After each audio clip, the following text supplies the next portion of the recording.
All right.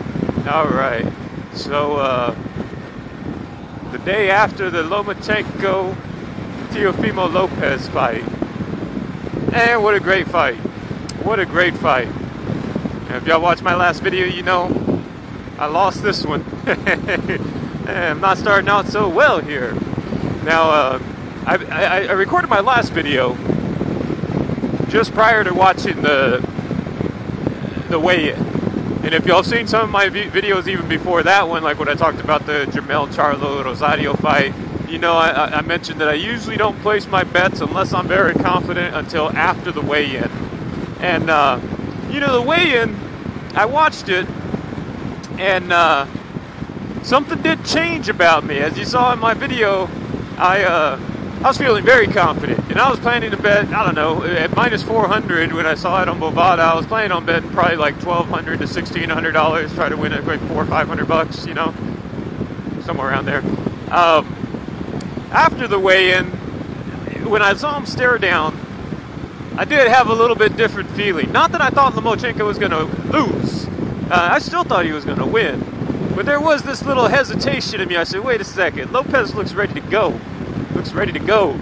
And when I jumped back on the website to actually place my bets, I also saw that the odds had gone from minus 400 to minus 450. As I mentioned in my last video, minus 500, minus 550 still felt great to me. I did catch a little bit different feeling, had that little bit of a hesitation before I placed the big bet, and I gotta say I'm glad I did. I wound up betting, I think it was 105 or 100, it might have been 100 even, on Lomachenko to win outright, and actually took a couple of bets for the 9th and then the 10th or 12th rounds, Loma by stoppage. Yeah, lost it all.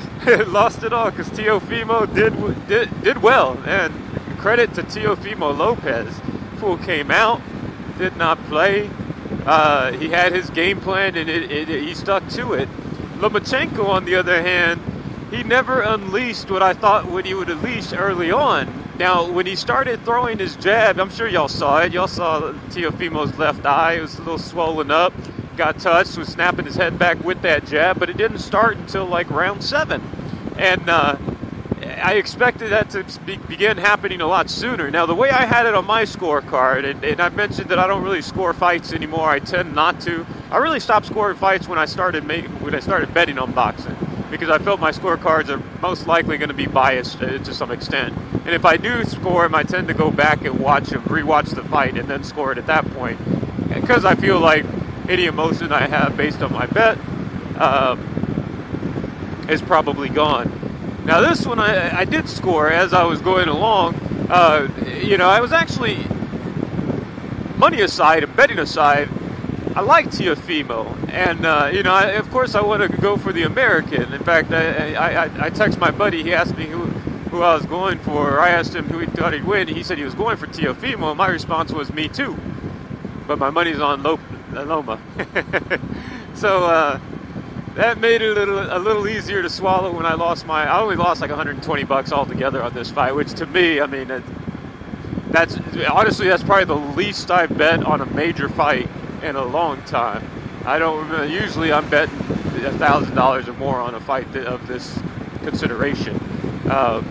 So, you know, that being said, obviously, as I was mentioning, I felt a little hesitation. I did not feel as confident as I sounded in my last video after that weigh-in. And I don't really know what it was, because there was nothing at the weigh-in that looked different than I expected, other than maybe that factor that you can't really judge put on paper. And I was, like I said, Teofimo looked ready. He looked ready to go, and I don't know, reading the fighters to me, I know, it can mean something, it can mean nothing, it probably means nothing, but it meant something to me. It meant I was going to hesitate to put that big bet down on Lomachenko, and I got to tell you, that gut instinct helped me out in this circumstance. My $120 is a whole lot easier of a loss than what I was planning on betting. So yeah, Teofimo came out, and you know, like I said, Loma didn't do what I thought he would do early enough. I thought he would start putting in the work that he put in round 7, closer to round 4, round 5. But credit where credit is due, You know, if you look at this fight, Teofimo took about 5-6 seconds, I think, in the first round before he landed a straight right hand straight to Loma's body. And, you know, it wasn't that Loma's getting old. It wasn't that he was too small for this fight. Nah, it was that he felt the power. Look at this asshole on my ass. It was that he felt the power of that Lopez punch, I think, which kept him at bay. And it wasn't until he realized the fight was in jeopardy, he was down the first half of the fight, that he really started putting it on. Turning it on. And the way I had it on my scorecard, I will say I had it a draw. I had Loma winning rounds 2, and I had Loma winning rounds 7 through 11, making it a 6-6 fight, a draw. Yeah, I have no problem with the decision going to Lopez. I mean, you know, I could see it going that way. It'd be much harder for me to actually justify a win to Loma. I could see maybe somebody giving him, you know, the 5th I thought was a kind of a throw-up round, the 6th maybe 2. But here's what I would say about those rounds that I gave Loma.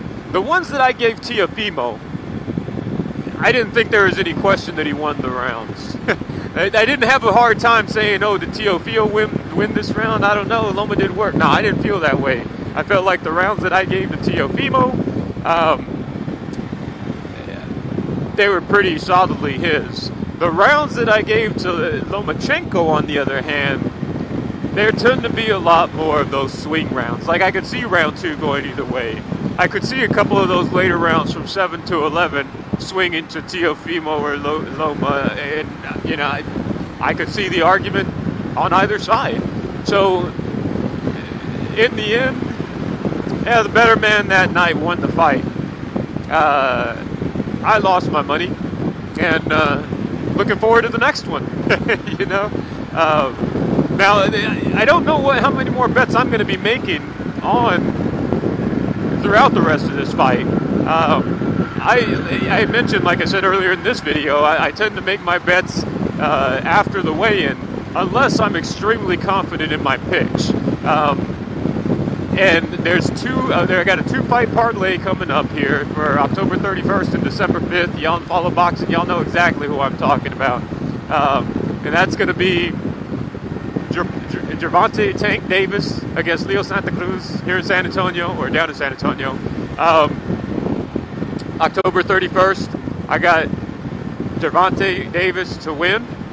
And I got that parlayed with Errol Spence Jr. going to beat the 11-toed man, the 11-toed Puerto Rican, on December 5th. Hopefully nothing happens with these fights and they go through. Both of them were already moved. The other, the Tank Davis fight was supposed to happen the 24th, I think, the week before Halloween. Now they moved it to Halloween. November 21st, I think, was the first date set for the Errol Spence Jr. fight. That's now moved to December 5th. So hopefully they stay there. As far as I can see, the Bovada already updated the dates. I was a little bit worried about losing my parlay because I bet the max that they'd allow me to bet on this one. It was $1,825 to win something like $1,100 and change. I don't remember what it was exactly. But, yeah, I'm just hoping this fight doesn't get moved. I'm hoping, of course, both fighters stay healthy and they can fight as planned. And I really don't know anything much else other than that right now off the top of my head. Hey, what's up?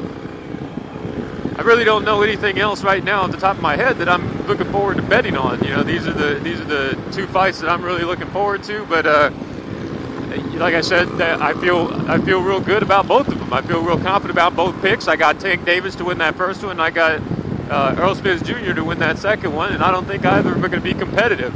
Of course, I said that about this Lomachenko fight, and last night shows that I don't know what the hell I'm talking about apparently sometimes.